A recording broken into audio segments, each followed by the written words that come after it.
जिन छोटे बच्चों को बचपन से तुमने लेकर पाला है और अपना मुँह मोला बेटा बना लिया है, उदऊहुम लिआबाइहिम, तुम उनको उनके बापों के नामों से पुकारो।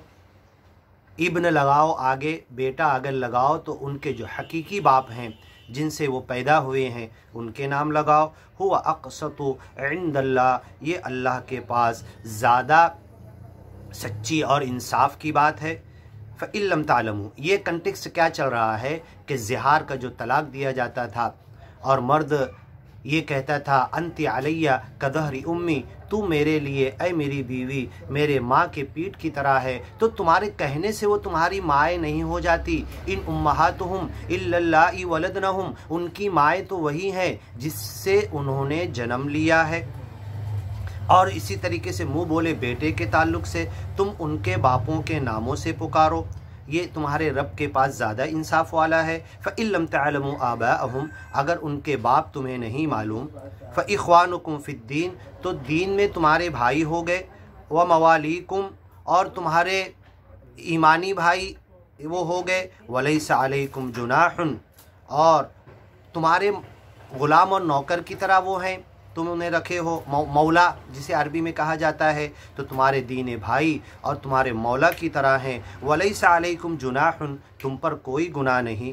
फ़ीमा अख्तअतुम, अगर किसी काम में ख़ता हो जाए, गलती हो जाए, वलाकिन मा तअम्मदत क़ुलूबुकुम, लेकिन जानबूझकर तुम ऐसा मत करो। जानबूझ वाली गलती माफ़ नहीं होगी, ख़ता भूल चूक वाली गलती माफ़ हो सकती है। अगर किसी बच्चे के बाप तुम्हें नहीं मालूम और अगर लाइल्मी की वजह से, कन्फ्यूज़न की वजह से कोई बाप का नाम मशहूर है, लगाया जा रहा है, जब उसकी हकीकत खुले तो उसे सही कर लो।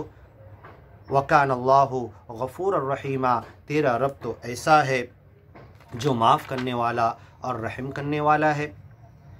इसी तरीके से ये जो आयतों का कंटेक्स्ट चल रहा है ज़िहार के ताल्लुक़ से भी, तो ज़िहार एक ऐसी चीज़ थी, अंति अलैया कदहरी उम्मी, तू मेरे लिए मेरे माँ की पीठ की तरह है। ये कहने के बाद अहले मक्का में, अहले अरब में ये दस्तूर था कि अब उस बीवी से रुजू करने का कोई रास्ता नहीं था। उसका रास्ता भी कुरान में 28वें पारे में क़द समी अल्लाहु क़ौलल्लती तुजादिलुका फ़ी ज़ौजिहा बयान किया गया है। उस मौके पर आएंगे तो इंशाअल्लाह हम सुनेंगे।